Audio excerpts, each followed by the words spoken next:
Perhatikan baik-baik. Guru, Tuhan Yesus dipanggil sebagai guru. Artinya banyak orang belajar kepadanya. Kalau hari ini ada orang yang tidak mau belajar sama Tuhan Yesus, dia sangat bodoh. Kristen tapi tidak mau belajar sama Tuhan Yesus. Belajarnya sama perjanjian lama. Doanya doa Yabes, ayat-ayatnya perjanjian lama, ayat-ayat yang Tuhan Yesus firmankan nggak pernah dibaca. Bukan Kristen itu Yudaisme, agama Yahudi. Labelnya saja yang gereja. Coba perhatikan baik-baik. Orang di zaman itu, orang-orang Farisi, ahli-ahli Taurat, panggil dia guru. Padahal orang Farisi, ahli Taurat itu orang yang pintar sekali. Sebagian besar dari mereka bahkan hafal ayat-ayat Alkitab. Orang pintar bukan orang sembarangan, pilihan. Tapi dia panggil Yesus guru, rabi. Luar biasa. Coba kita baca dengan pengertian yang benar. Guru, kami tahu engkau adalah, poin yang pertama, seorang yang jujur. Dalam teks aslinya itu aletes. Teks Yunaninya aletes. Ini yang akan kita bahas nanti apa artinya. Tapi belum selesai. Dan dengan jujur mengajar jalan Allah. Dalam terjemahan lain dikatakan the truth. Mengajarkan kebenaran. Apalagi, dan engkau tidak takut kepada siapapun juga. Tuhan Yesus nggak takut sama siapapun juga. Ini ciri-ciri yang kita mesti kenal baik.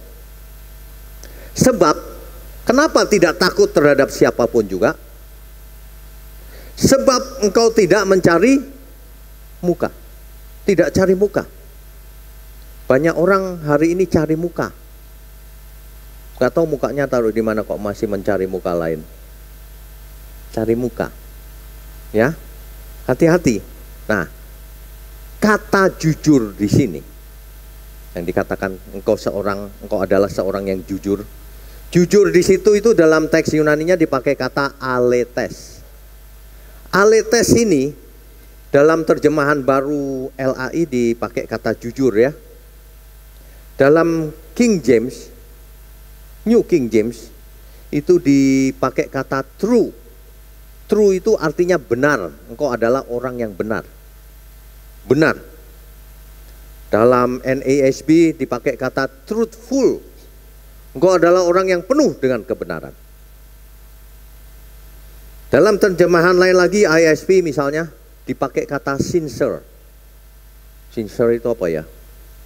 Tulus, jujur, tidak ada kepalsuan pada orang itu. Sincere. Yang menarik, NIV menerjemahkan dengan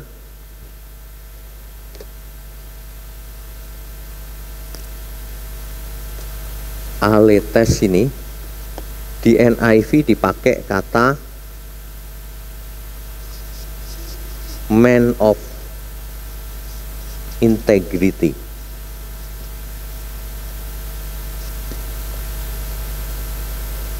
Man of integrity, manusia yang berintegritas. Satu kata itu kalau kita mesti mengerti, nggak bisa pakai satu kata terjemahannya. Mesti banyak kata supaya kita menangkap artinya. Kami tahu engkau adalah seorang yang aletes, yang jujur, tulus, apa adanya, sesuai fakta.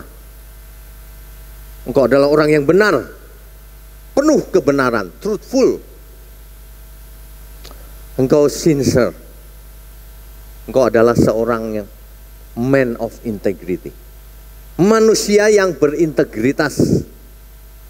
Pagi ini kita bicara soal integritas. Di zaman postmodern ini jarang orang berintegritas. Yang ada adalah banyak orang kompromi dengan dunia dalam segala hal. Ini aneh loh.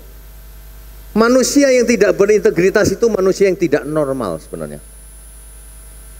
Kita akan lihat nanti.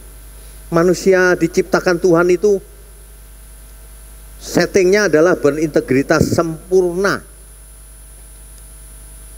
Kita baca dulu Roma 8 ayat 28 sampai 29. Kita tahu sekarang bahwa Allah turut bekerja dalam segala sesuatu untuk mendatangkan kebaikan. Kebaikan di sini pasti bukan soal materi. Banyak orang kalau baca Alkitab, ketemu kebaikan, ketemu berkat, ketemu yang enak-enak, langsung pikirannya materi. Kenapa? Karena cocok dengan pikirannya. Matre. Kalau orang matre itu baca sesuatu langsung pikirannya duit. Langsung pikirannya harta dunia. Kebaikan yang dimaksud di sini pasti bukan soal materi. Pasti bukan soal sesuatu yang fana. Pasti soal sesuatu yang kekal. Perubahan manusia dari manusia duniawi yang korup, yang tidak punya integritas, menjadi manusia Allah yang berintegritas sempurna. Kebaikan itu soal karakter. Karakter diubah menjadi manusia duniawi menjadi manusia ilahi. Dari orang yang berantakan menjadi manusia yang sempurna. Pasti kebaikan yang Alkitab katakan itu. Ada amin? Bagi siapa Tuhan mendatangkan kebaikan? Kalau baca ayat mesti ngerti konteksnya. Bagi mereka yang mengasihi Dia, bukan bagi semua orang loh. Selama ini orang kalau baca ayat itu sembarangan. Ayat ini untukku. Belum tentu. Diperiksa dulu, apakah aku mengasihi Tuhan atau tidak. Kalau aku mengasihi Tuhan, ayat ini buat kita. Amin. Kalau baca ayat Alkitab harus begitu. Jadi Allah turut bekerja dalam segala hal untuk mendatangkan kebaikan, tapi hanya untuk orang yang mengasihi Dia. Kalau orang tidak mengasihi Tuhan, percuma segala sesuatunya. Sia-sia. Sia-sia. Ayat firman Tuhan itu kalau dimengerti ya, itu dampaknya luar biasa dalam hidup kita. Alkitab berkata kalau engkau mengerti firman, hidupmu berbuah-buah. Ada yang 100 kali, ada yang 60 kali, ada yang 30 kali. Bayangkan kalau seseorang hidupnya berbuah-buah, karakternya berlipat ganda. Karakternya bukan dompetnya, bukan duitnya, bukan rumahnya. Ya, karakternya. Yaitu bagi mereka yang terpanggil sesuai dengan rencana Allah. Ayat 29-nya. Sebab semua orang yang dipilihnya dari semula, mereka juga ditentukannya dari semula untuk menjadi serupa dengan gambaran anaknya. Ditentukan itu bukan begini, manusianya ditakdirkan ikut Tuhan, ditentukan gitu, digerakkan Tuhan. Bukan. Ditentukan itu kalau orang mau ikut Tuhan Yesus ditentukan harus sempurna. Seperti anaknya yang tunggal. Mengerti? Banyak orang kalau baca Alkitab tuh ditentukan Pak. Sudah ditentukan semuanya, sudah ditakdirkan gitu. Makanya orang yang tidak punya integritas itu begitu, pakai pikirannya sendiri. Integritas itu taat sama firman. Baca firman apa adanya. Ikuti. Aminkan, bukan cuma di mulut. Itu integritas. Manusia yang tidak punya integritas tidak akan selamat. Sebab Tuhan menuntut karakter yang sempurna dalam diri kita. Yang berintegritas sempurna. Ada amin ya. Integritas itu nomor 1 Bapak Ibu. Kalau orang tidak punya integritas dalam hidupnya, dalam segala hal dia akan gagal. Apalagi soal kebenaran. Kebenaran tidak bisa dipelajari hanya dengan pikiran, hanya dengan IQ, hanya dengan kecerdasan kita saja. Tidak bisa.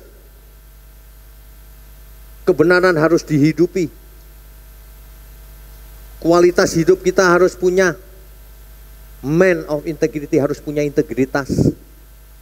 Tuhan Yesus sudah berikan contohnya, aletes. Ayat 29 belum selesai ya. Ditentukannya dari semula untuk menjadi serupa dengan gambaran anaknya, supaya kita semua serupa dengan gambaran anaknya, dengan Tuhan Yesus.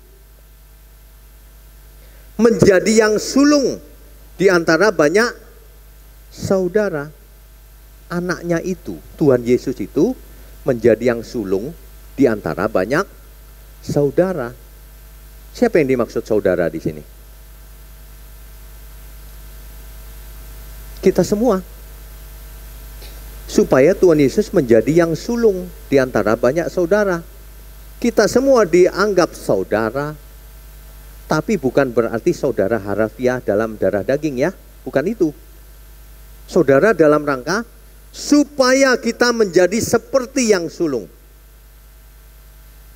Itulah sebabnya kita semua, coba kalau baca ayat itu ya, kan ini 28 dan 29. Kalau baca ayat harus dari ayat 1 urut sampai akhir supaya mengerti kebenaran. Coba kita baca ayatnya yang ke-23. Tadi kan 28 dan 29. 23-nya coba dibaca. Dan bukan hanya mereka saja, tetapi kita yang telah menerima karunia sulung roh. Kita yang telah menerima karunia sulung roh. Kita dikasih karunia sulung roh. Supaya apa? Supaya menjadi seperti yang sulung. Diberi karunia sulung roh, itu artinya supaya kita niru yang sulung, belajar pada yang sulung. Makanya dalam Alkitab dikatakan kalau imanmu mau sempurna, pandanglah Yesus.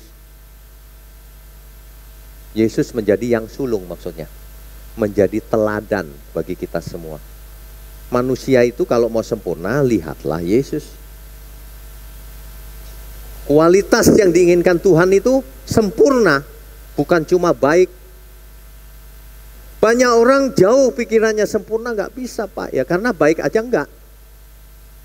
Kan kita harus baik, lalu meningkat ke sempurna. Hari ini Bapak Ibu yang belum baik, nggak akan ke surga. Minta maaf, itu kata Alkitab, bukan kata saya. Tuhan Yesus berkata, maka dari itu kamu harus sempurna, seperti Bapakmu di surga sempurna. Banyak orang kalau baca ayat ini tidak mengerti. Mereka pikir kita harus menjadi sempurna seperti Bapak yang di surga sempurna. Begitu itu. Tidak bisa. Manusia sampai kapanpun tidak akan sempurnanya seperti Bapak. Seperti Tuhan Yesus saja nggak bakalan. Tetapi yang diinginkan Tuhan itu dalam kalimat itu sebenarnya begini loh. Bapa di surga itu sempurna, kamu pun harus sempurna. Itu maksudnya, seperti Bapak sempurna, kamu juga harus sempurna. Kita juga harus sempurna.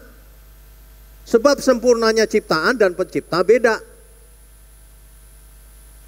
Pencipta sempurna sebagai pencipta, ciptaan sempurna sebagai ciptaan. Kamu harus sempurna sebab Bapa di surga itu sempurna gitu. Bukan kita dijadikan seperti jadi Bapak, bukan. Atau kita jadi Tuhan Yesus, nggak bisa. Tapi kita harus seperti Tuhan Yesus. Tuhan Yesus maksimal sempurna, kita juga harus maksimal sempurna. Amin. Di antara kita saja sempurnanya bisa beda. Yang diberi banyak dituntut banyak. Manusia umat perjanjian baru dengan umat perjanjian lama, sempurnanya jelas beda. Beda, perjanjian lama nggak bisa sempurna, hanya baik. Perjanjian baru, sempurnanya juga beda-beda, karena yang diberi banyak dituntut banyak. Ada amin? Tapi tidak ada kompromi, harus sempurna. Nah itu, kualitas itu kembali ke tujuan semula. Tujuan semula manusia diciptakan itu apa sih sebenarnya? Coba kita baca Kejadian 1 ayat 26. Ini sering sekali dibaca. Tapi kita baca sekali lagi. Kejadian pasal 1 ayat 26. Berfirmanlah Allah, baiklah kita menjadikan manusia menurut gambar dan rupa kita. Bapak Ibu mestinya sudah sering mendengar ini ya. Dalam bahasa Ibrani dikatakan betsalmenu kitmuteno. Betsalmenu kitmuteno. Sesuai gambar dan rupa kita. Betsalmenu itu akar katanya selem. Kitmuteno akar katanya demut. Manusia diciptakan menurut selem dan demut Tuhan. Jadinya harusnya luar biasa loh rancangan manusia itu. Manusia itu dirancang luar biasa sebenarnya. Kalau kita pernah nonton film ya, di film-film tertentu itu ada begini. Oh, dia keturunan dewa. Dia keturunan dewa langit, gitu ya. Itu sebenarnya ya, memang faktanya kita itu keturunan Allah. Katakan amin. Kita itu keturunan Allah. Paulus menyadari bahwa kita keturunan Allah sebenarnya. Dilahirkan dari Allah. Dilahirkan bukan berarti di rumah sakit mana, bukan. Pikiran jangan harafiah melulu, yang cerdas jadi orang. Dilahirkan itu keluar rohnya dari Allah, menjadi manusia. Kita itu dirancang mirip Allah. Coba dibaca Mazmur 8 ayat 5. Saya itu nggak ngarang-ngarang, Bapak Ibu. Kita itu harus baca Alkitab dan tidak boleh tawar-menawar.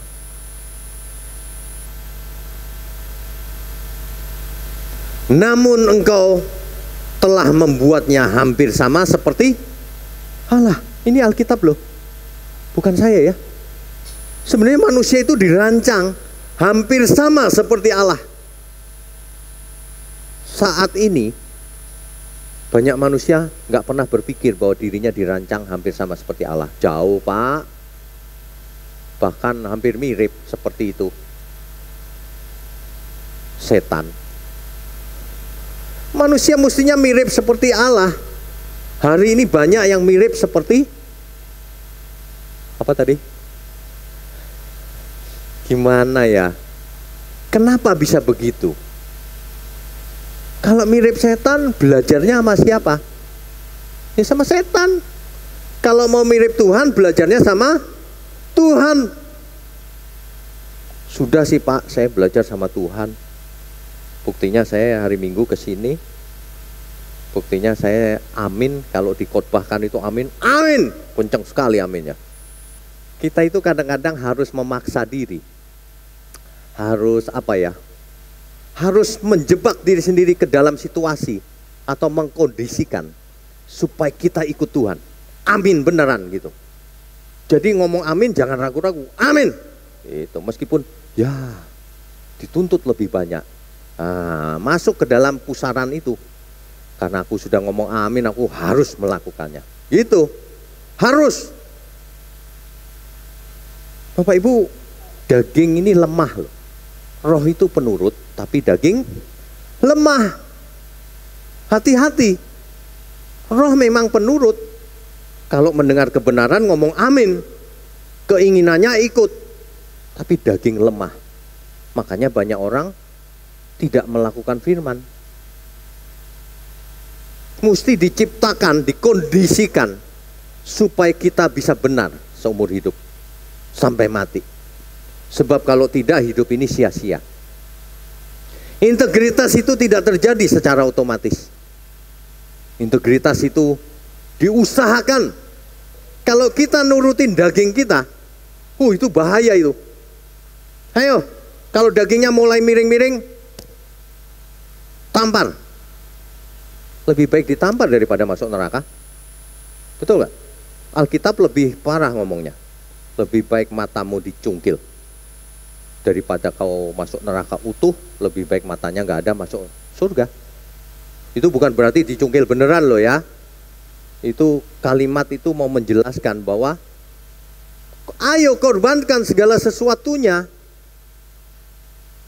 Begitu.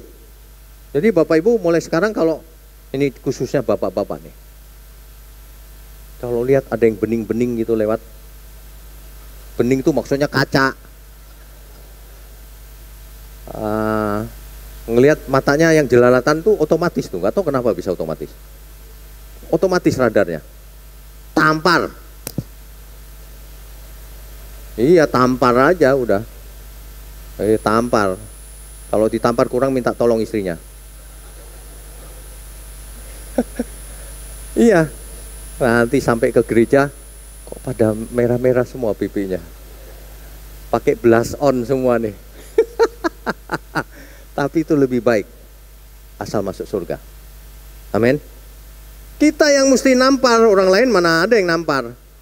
Kita mesti paksa diri kita. Manusia itu tidak punya integritas sebagian besar. Kalau ditanya, Pak mau sehat Pak? Mau. Makan sehat, pola hidup sehat? Ya, tapi nggak dilakukan. Keluar dari gereja langsung suka-suka makannya. Itu banyak yang begitu loh. Pak mau ke neraka Pak? Enggak, ke surga. Lakukan firman, ya. Enggak dilakukan juga. Keluar gereja merasa sudah selesai ibadahnya. Ini loh, tidak punya integritas. Integritas itu dimanapun, kapanpun, tetap pegang teguh kebenaran. Dimanapun, kapanpun, menyenangkan hati Tuhan. Punya integritas hidup ini. Jangan kalau di tempat A pakai topeng A, di tempat B pakai topeng B, di gereja lemah lembut, shalom. Di gereja lemah lembut sekali, di luar padahal garang. Integritas itu dimanapun kita berada tetap oke. Roh Kudus ditaruh dalam diri kita supaya kita berintegritas sempurna. Ada amin? Jangan berkata begini, saya sudah Kristen selamat. Belum. Sebelum kita mati, jangan pernah ngaku begini, aku sudah menyelesaikan pertandingan dengan baik. Belum mati kok sudah menyelesaikan. Nggak bikin PR ngomong menyelesaikan. Ini, waduh. Betsal menu kitmu tenu, selem demut, hampir sama seperti Allah. Itu rancangan mula-mula.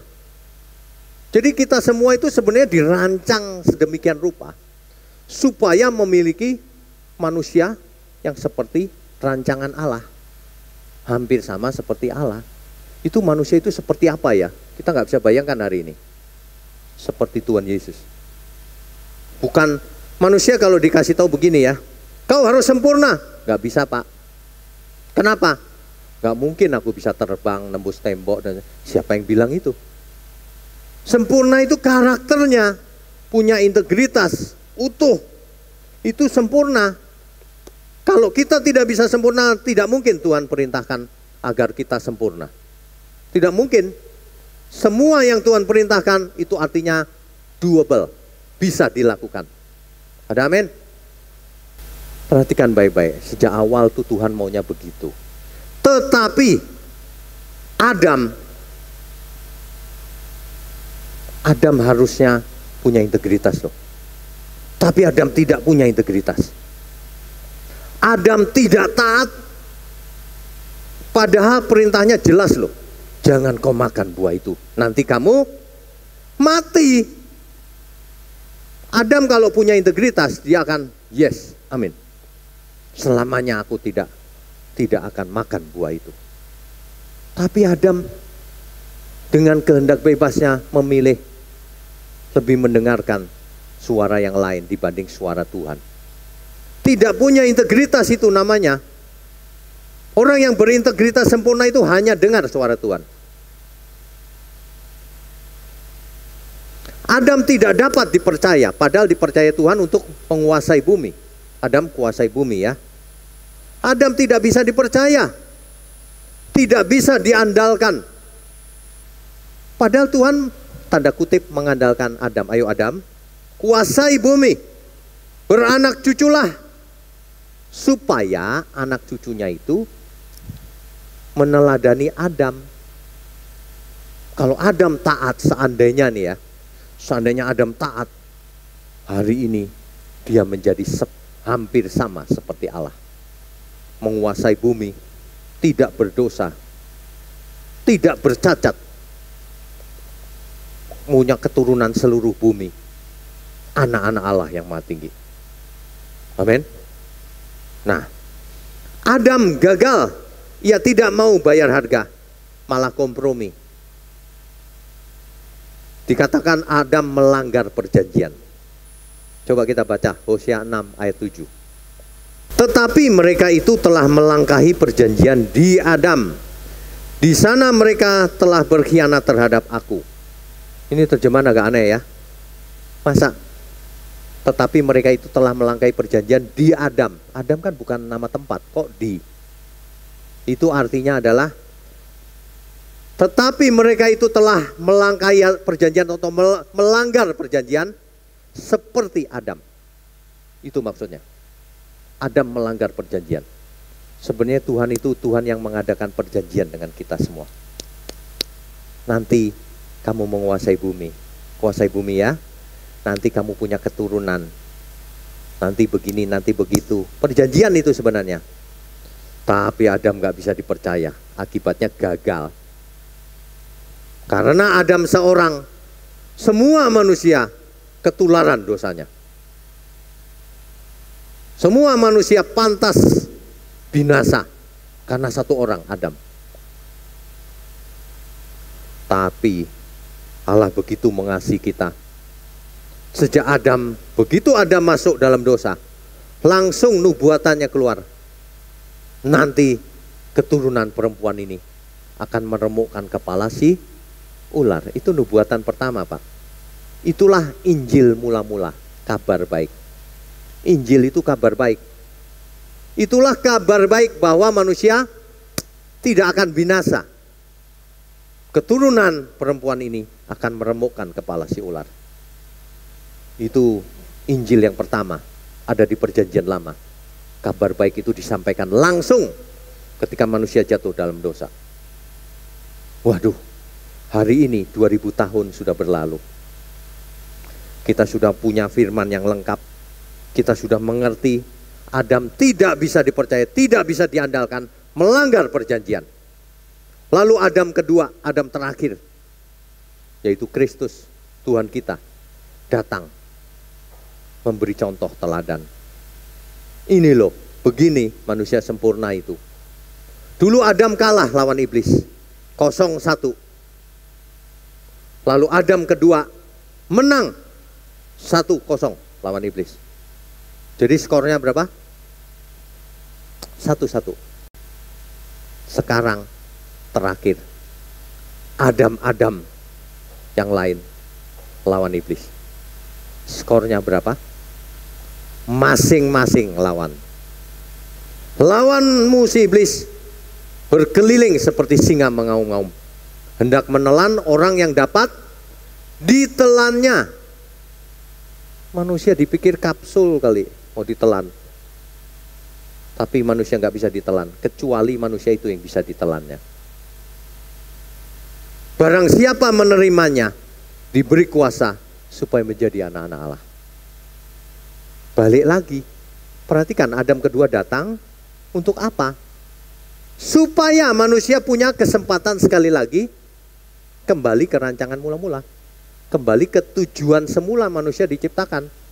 Menjadi anak-anak Allah yang maha tinggi. Yang hampir sama seperti Allah. Yang karakternya luar biasa. Yang dalam setiap tingkah lakunya, baik aku makan, minum, apapun, kulakukan untuk kemuliaan Tuhan. Itu, ini masalahnya ya, khotbah itu sudah mantap, sudah mengerti juga, tapi banyak orang belum melakukannya. Kalau ditanya jawabannya standar, masih dalam proses, Pak. Dalam proses itu maksudnya apa? Masih mikir-mikir, Pak, gitu kali ya. Kok mikir-mikir? Nggak usah dipikir, amin. Setelah amin baru mikir, bagaimana aku mengaminkan itu. Begitu, jangan amin aja tidak. Ada amin? Aminnya nambah dikit. Kita ini Adam terakhir. Tuhan Yesus sudah kasih contoh. Sekarang masing-masing kita pertandingannya. Setiap orang ikut perlombaan yang diwajibkan bagi kita. Menang kalah tergantung respon kita. Apakah kita punya integritas yang tinggi atau tidak. Integritas itu nomor satu, Bapak Ibu. Jadi jangan cuma amin di mulut. Integritas itu ya dalam kalimat sederhananya ya. Dicatat baik-baik. Dicatat baik-baik. Integritas itu dalam kalimat sederhananya begini. Selarasnya isi hati. Selarasnya isi hati. Pikiran. Jadi isi hati, pikiran, ucapan, dan perbuatan. Banyak orang hatinya beda dengan pikirannya, beda dengan ucapannya, beda dengan perbuatannya. Kalau orang berintegritas sempurna, selarasnya hati dengan pikiran, dengan apa yang diucapkan, dengan apa yang diperbuatnya dalam segala hal. Itu baru orang berintegritas. Ketika mendengar firman, hatinya, ya, oke Tuhan. Pikirannya, yes. Mulutnya mengatakan amin. Dan perbuatannya menyusul. Ada amin? Mulai sekarang, mari kita bercermin diri. Apakah aku manusia yang berintegritas Tuhan? Aku sering ikut PA, di gereja juga amin. Aku orang baik-baik. Tapi punya integritas gak melakukannya firman Tuhan? Ini masalah besar karena banyak orang tidak punya integritas. Aletes integritas itu artinya 1, tulus. 2, jujur. 3, apa adanya. 4, cirinya tidak takut apapun. Seperti Tuhan Yesus tidak takut apapun. Tidak cari muka. Tidak kompromi. Tidak bercacat, tidak bercela. Kalau dia katakan ya, ya. Kalau tidak, tidak. Kalau dia mau, dia harus kejar sampai dapat. Itu integritas. Kalau aku sudah janji, akan aku tepati. Itu integritas. Ada seorang teman ya, ada seorang teman begini nanya sama saya. Dia itu paling sulit bangun pagi. Ini sederhana loh padahal. Bangun pagi nanya saya dia, Pak bagaimana caranya saya supaya bisa bangun pagi? Banyak caranya. Disetting alarm. Sudah sih Pak. Begitu alarmnya bunyi saya matiin. Waduh. Oke, tapi kamu mau nggak sih bangun pagi? Mau. Lah kenapa kamu matiin? Nggak tahu Pak, otomatis. Oke. Kamu di rumah ada saudara, ada pembantu atau ada siapa? Ada sih. Ada pembantu. Nah, suruh bangunin. Udah sih Pak. Pas dia bangunin aku marah-marahin dia. Loh ini gimana sih ya? Ini mau gak sih sebenarnya? Dimarahin pembantunya. Saya bilang, aduh, kamu sebenarnya niat gak sih? Niat? Enggak, itu tidak niat artinya. Semua hal yang mengkondisikan supaya kamu bangun pagi kau tolak. Itu artinya kamu gak niat, gak punya integritas. Orang yang punya integritas, alarm, minta tolong orang, bangunin, dan sebagainya. Banyak caranya. Kalau mau hidup benar, banyak caranya. Tiap hari lakukan, baca firman. Ingat loh, Roh Kudus itu ada dalam diri kita. Kok kita nggak mau ya menyenangkan dia? Banyak orang suka menyenangkan dirinya sendiri. Kan repot. Nggak suka menyenangkan Tuhan, tapi di gereja nyanyinya menyenangkanmu. Kan jadi repot. Iya kan? Banyak manusia itu suka begini loh, gimana ya? Menghibur diri sendiri. Pulang dari gereja merasa tenang. Wah, udah tenang nih. Sudah beribadah. Menghibur diri sendiri. Padahal ibadah itu bukan cuma di gereja. Keluar dari gereja pun ibadah. Ingat, integritas itu satu kesatuan dalam hidup kita. Nggak bisa, ini kegiatan rohani, ini kegiatan sekuler. Gak punya integritas tuh. Integritas itu utuh. Utuh. Makanya yang namanya perpuluhan itu, ajaran itu sebenarnya perjanjian lama, produk perjanjian lama. Perjanjian baru itu berintegritas. Kalau memberi ke Tuhan tuh nggak usah hitung-hitungan. Mau 15%, mau 20%, mau berapa. Seluruh hidup kita milik Tuhan. Kita tahu itu.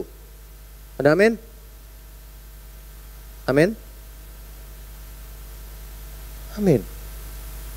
Kalau seluruh hidup kita milik Tuhan, ayo buktikan. Ini bagaimana ya mendaratkan pengertian integritas ini ya. Banyak orang nggak punya integritas. Sebenarnya ya, ini sebenarnya ya, jangan marah ya. Orang yang tidak punya integritas itu sebenarnya sakit jiwa. Iya, sebenarnya sakit jiwa bukan berarti gila gitu, bukan ya.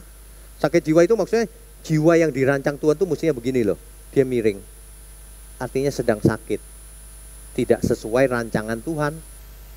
Orang nggak punya integritas itu nggak mungkin masuk surga.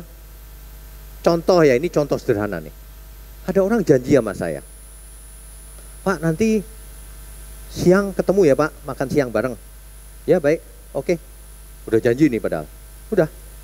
Siang hari saya tungguin nih. 12:30 saya tungguin gak ada kabar. Jam 1 gak ada kabar. 1:30 gak ada kabar juga. Saya telepon dia. Jadi gak sih? Saya lagi di rumah. Loh, belum berangkat? Enggak, saya lagi mau tidur. Saya udah lapar nungguin. Coba jawaban apa itu? Saya bilang gini, loh kau kan ngajak aku mau makan siang, kenapa kau malah tidur? Hehehe. Hehehe. Situ hehehe, sini keroncongan perutnya. Gimana sih ya? Yang kayak begitu mau dipakai Tuhan kan nggak mungkin dong. Nggak mungkin dalam hal kecil aja lo nggak bisa dipercaya. Iya kan, ini contoh sederhana loh padahal. Dalam hal kecil nggak bisa dipercaya, apalagi dalam hal besar. Ciri orang yang berintegritas itu bisa dipercaya. Bisa diandalkan. Jujur, tidak kompromi. Taat, menjunjung tinggi kebenaran. Seperti Tuhan Yesus. Gak takut resikonya apapun. Tidak cari muka. Kalau aku mau benar, ku kejar setiap hari ku lakukan. Biarin dikatakan orang aneh atau apa. Itu orang yang berintegritas. Saya percaya Tuhan sebenarnya merencanakan kita punya integritas sempurna sekali. Ada amin? Katakan ya kalau ya. Katakan tidak kalau tidak. Bukan gini. Bro, nanti kita meeting ya bro. Jawabannya gini.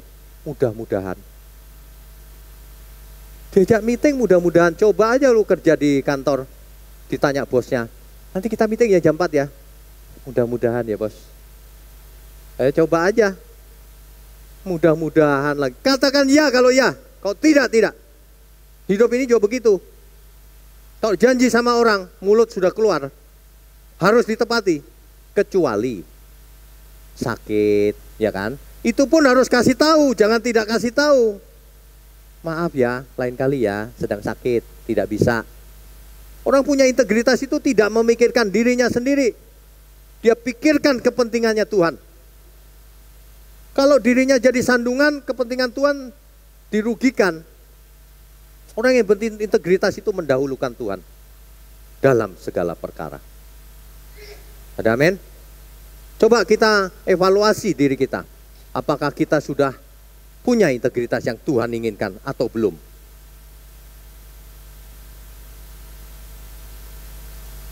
Integritas ini di mana-mana nomor 1. Kalau sebagai suami nggak punya integritas, dia bisa selingkuh. Dia bisa selingkuh. Kenapa seseorang selingkuh? Nggak punya integritas. Sudah menjadi suami seorang istri, kok dia bisa nyeleweng? Di mana integritasnya sebagai suami? Ketika diberkati di gereja, apa janji nikahnya? Aku akan mengasihi dia, baik dalam suka maupun duka. sakit maupun sehat, ya kan? Ini masih sehat istrinya, sudah selingkuh dia. Di gereja ada yang begitu. Tanya sama saya, boleh ya Pak selingkuh? Gak boleh. Kenapa kau selingkuh? Ya tapi aku tidak menyakiti istriku loh Pak. Loh kok bisa? Iya, istriku gak aku kasih tahu Pak. Ini apa sih? Mengada-ada. Saya sih sederhana ngomongnya. Ya tapi Tuhan tahu. Langsung dia diam aja. Banyak orang tidak memperhatikan bahwa Roh Kudus ada dalam dirinya loh. Tidak serius hidup. Kalau orang serius, Roh Kudus selalu ada dalam diriku setiap saat. Kalau setiap saat ada Roh Kudus dalam diri kita tentu nggak berani tidak punya integritas, karena selalu ingat ada Roh Kudus dalam diriku. Meskipun daging ini lemah, tapi kalau ada Roh Kudus dalam diri kita, mestinya kita tetap ngotot. Itu tadi ilustrasi, tampar aja pipinya, tampar aja daging kita supaya kita nurut, dipimpin oleh Roh. Ada Roh Kudus nggak dianggap. Banyak orang nggak nganggap Roh Kudus, itu artinya orang yang berani hidup tidak benar itu nggak nganggap Roh Kudus ada dalam dirinya. Itu tidak percaya, itu tidak beriman orang itu. Kalau orang beriman setiap saat. Jadi sebenarnya iman itu sederhana, kelihatan dari caranya ngomong seseorang, kelihatan dari caranya ia makan, minum, berbicara, berinternet, bekerja, melayani Tuhan. Kelihatan. Banyak orang tidak begitu.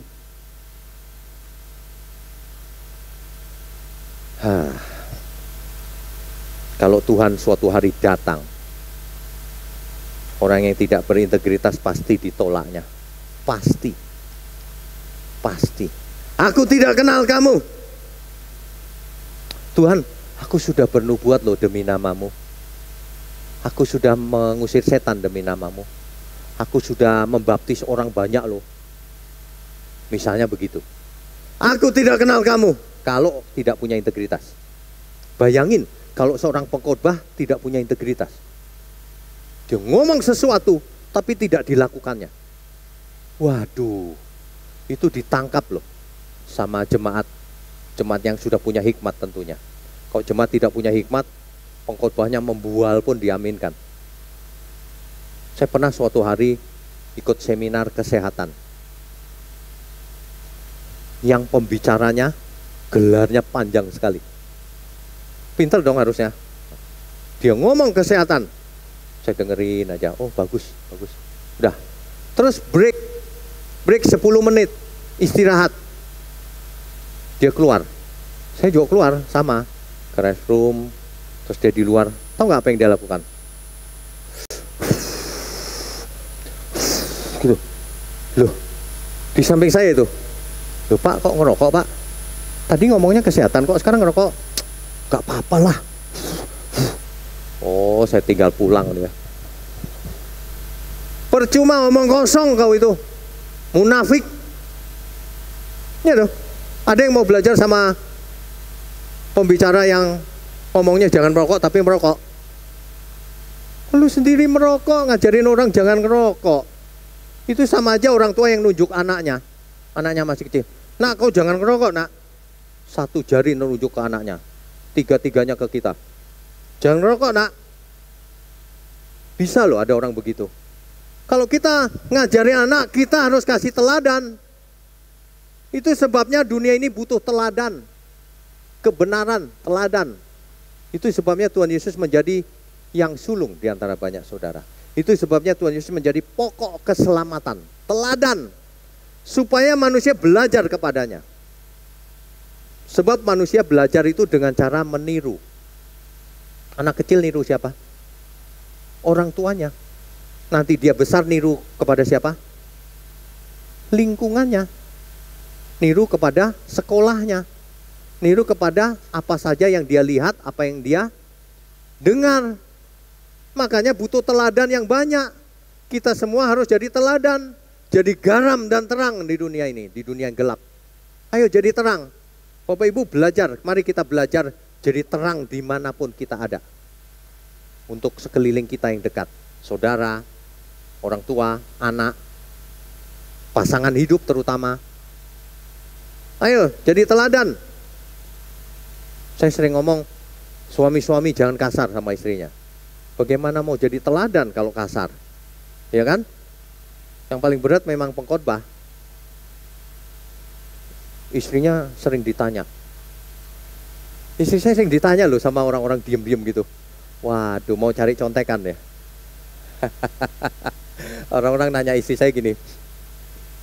Kan Yanti namanya. Kan? Bu Yanti pernah gak sih berantem sama Pak Wiknya gitu? Dia bingung jawabnya. Kayaknya enggak deh. Duh, masa mana ada orang di dunia ini gak pernah berantem? Gitu. Waduh. Terus jawabnya gimana? Lah memang gak pernah berantem gimana? Kalau berantem soal apa coba? Saya bingung juga kalau ditanya suruh berantem tuh berantem soal apa ya? Gak ada yang dipersoalkan hidup ini. Coba apa soalnya? Coba kalau kalian berantem yang masih muda nih, pasangan, berantemnya soal apa? Tolong ditulis. Soal kenegaraan? Pasti nggak? Pasti soal remeh-remeh tuh nggak? Biasanya. Makanya kalau yang konseling itu ngomong panjang lebar capek deh dengernya. Hal-hal yang nggak penting gitu. Bukan soal penting berantemnya, hal-hal kecil. Nggak penting diributin. Makanya manusia mesti punya integritas tinggi. Kalau ada sesuatu yang nggak penting, itu nggak penting, lupakan aja. Salah ngomong ya nggak apa-apa. Salah masak garamnya kebanyakan ya nggak apa-apa, tambahin air kok. Air mineral tambahin kan nggak apa-apa, emang kenapa? Nggak masalah itu. Lupa garam, tambahin garam. Kepahitan. Nah kalau itu nggak bisa diapa-apain tuh. Kalau kepahitan ya sudah makan saja. Enggak ada masalah, hidup ini jangan dibuat masalah. Hidup ini dibuat enteng saja. Amin. Sebenarnya segala sesuatu itu tergantung kita loh, tergantung respon kita. Tuhan sudah berikan segala sesuatunya sama kita. Yang menerimanya diberi kuasa supaya menjadi anak-anak Allah. Semua yang kita butuhkan sudah ada dalam diri kita. Tinggal kita mau melakukannya apa enggak. Tinggal kita punya integritas apa enggak dalam hidup kita ini. Tinggal kita mau hidup utuh apa enggak. Itu sebenarnya banyak orang suka menyalahkan kiri kanan. Salahkan diri sendiri. Kalau ada yang selingkuh bilang, saya digoda setan pak. Setan di sampingnya bilang enak aja lu. Gue jadiin kambing hitam terus. Enggak digoda aja udah gelinding sendiri. Jatuh sendiri. Manusia itu sesungguhnya diseret oleh keinginannya sendiri. Dan kalau keinginannya itu dilayani terus, ya matang melahirkan dosa. Dan dosa itu akhirnya melahirkan maut. Ayo kita belajar mendengar yang benar, melihat yang benar, belajar latihan melakukannya. Latihan melakukannya, motivasi apa yang kita butuhkan supaya kita selalu ingat bahwa kita hidup cuma untuk menyenangkan hatinya. Motivasi apa? Motivasi apa? Bapak Ibu mesti mencari motivasi itu di dalam diri kita. Sebab Tuhan sudah kasih sebenarnya. Ya. Saya sering begini kalau lagi kecapean gitu ya, di tengah jalan lagi. Kecapean sendirian gitu. Aduh Tuhan. Tapi saya semangat meskipun capek. Tuhan, tubuhku capek sekali. Tapi semangat, hidup semangat. Hidup harus semangat karena ada Roh Kudus dalam diri kita. Ada amin? Hidup kok loyo. Biarpun capek, kita mesti bisa memuji Tuhan. Jangan capek lalu bengong. Ingat, tidak ada orang lain yang bisa memotivasi kita kecuali diri kita sendiri. Dan motivasi terkuat adalah kalau datang dari diri sendiri. Orang yang berintegritas sempurna, dia memotivasi dirinya sendiri untuk menyenangkan Tuhan dalam segala hal. Bapak Ibu ya, ada banyak orang di dunia ini nggak punya integritas tuh begini sebabnya. Tuhan sudah ajari lewat firman-Nya bahwa hidup yang benar itu begitu seperti Tuhan Yesus. Tapi orang-orang memalingkan mukanya ke hal lain. Sibuk dengan hal lain dibanding fokus tujuan hidup. Sibuk dengan apa misalnya? Harta, hal-hal kedagingan yang lain, keinginan-keinginan, macam-macam.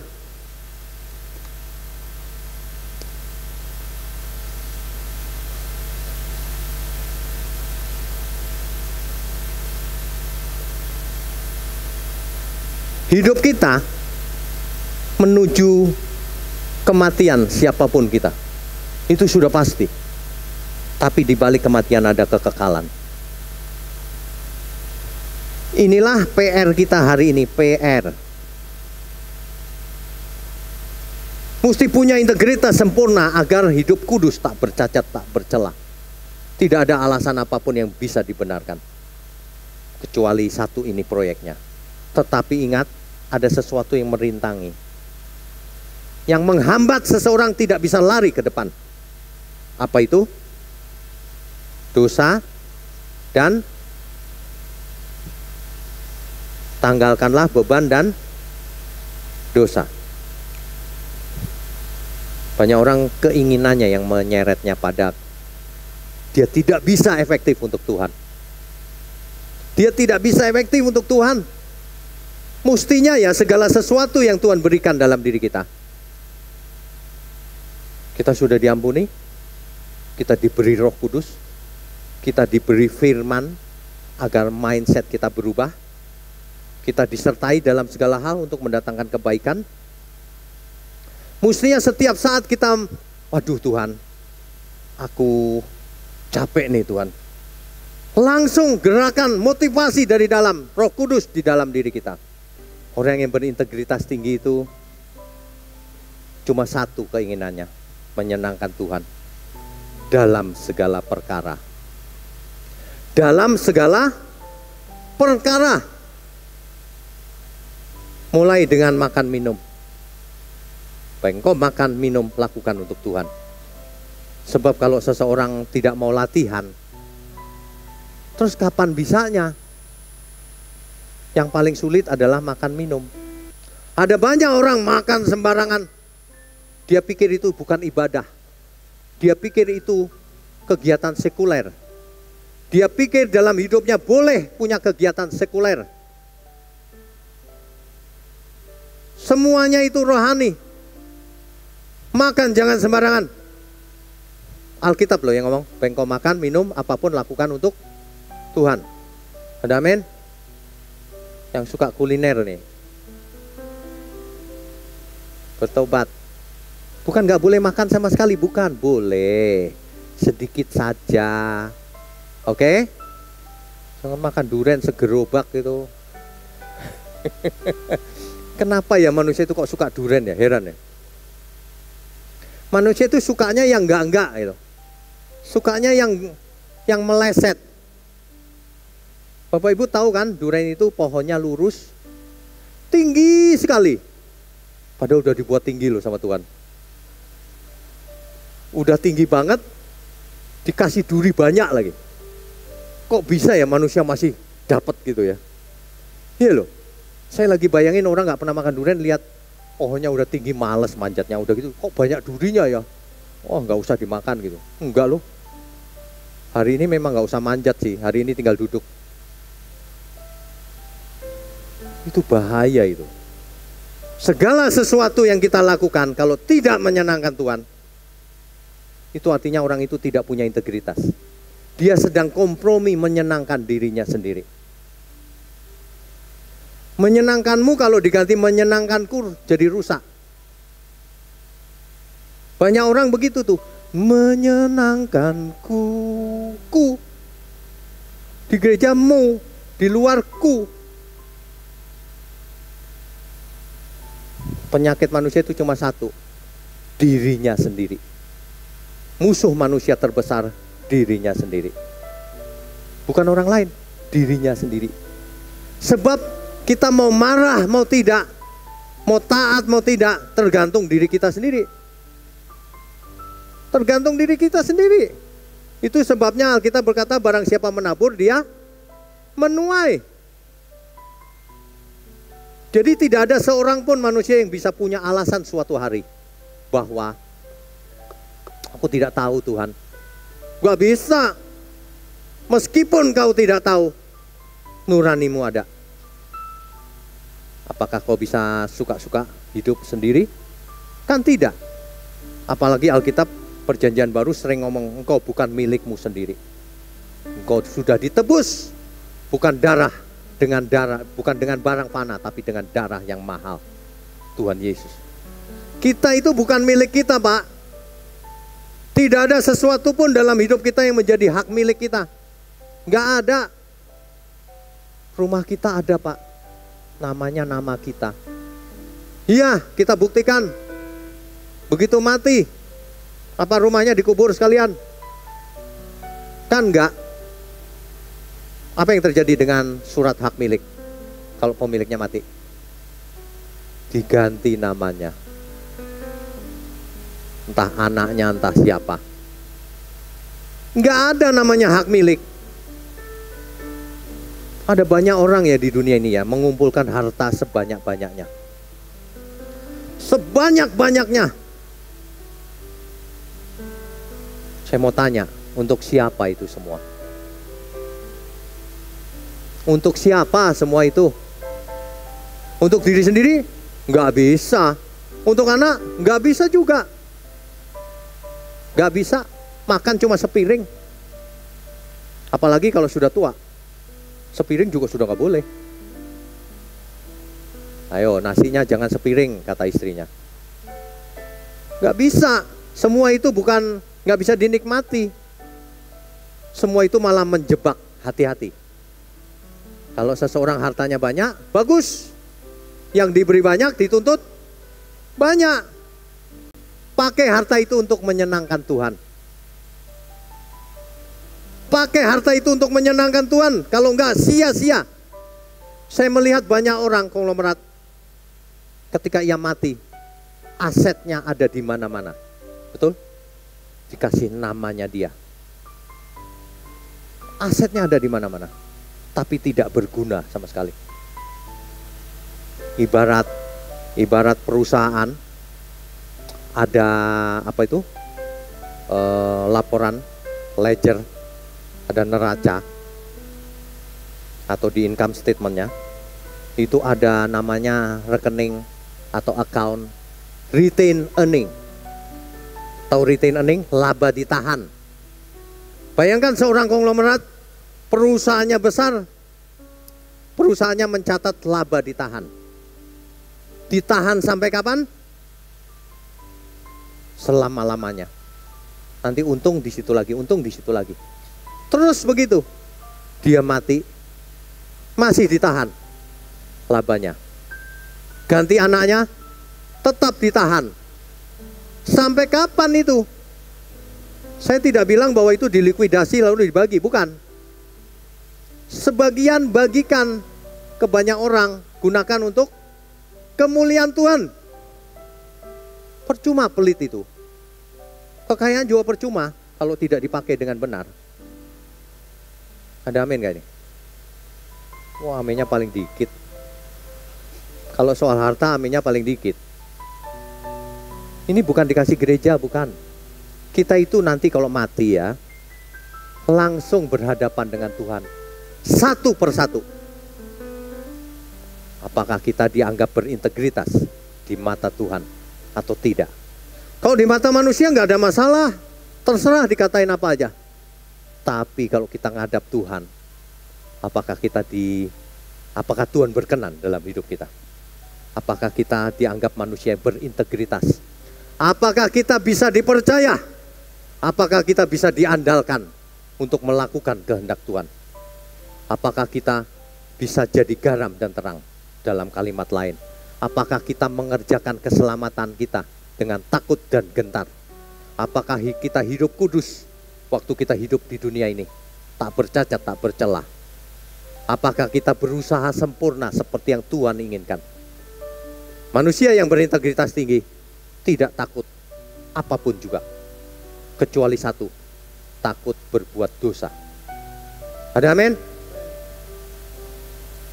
Manusia yang berintegritas tinggi hanya satu tujuan hidupnya, mau menyenangkan Tuhan.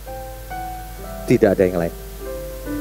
Mari kita evaluasi diri kita selagi masih ada sisa waktu. Sebab waktunya tidak akan lama, khususnya yang umurnya sudah di atas 50, apalagi yang 60, apalagi yang 70, tinggal menunggu hari. Tapi yang muda pun bisa mati setiap saat.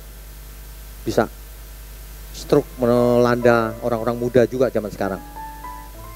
Kita harus siap setiap saat kalau kita dipanggil Tuhan.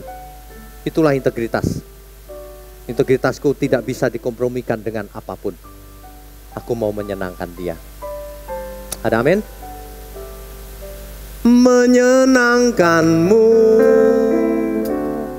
menyenangkanmu, dimanapun dan kapanpun, dalam segala perkara. Menyenangkanmu, menyenangkanmu, sejak di bumi sampai selamanya. Katakan menyenangkanmu Tuhan. Mari saya undang semua untuk bangkit berdiri.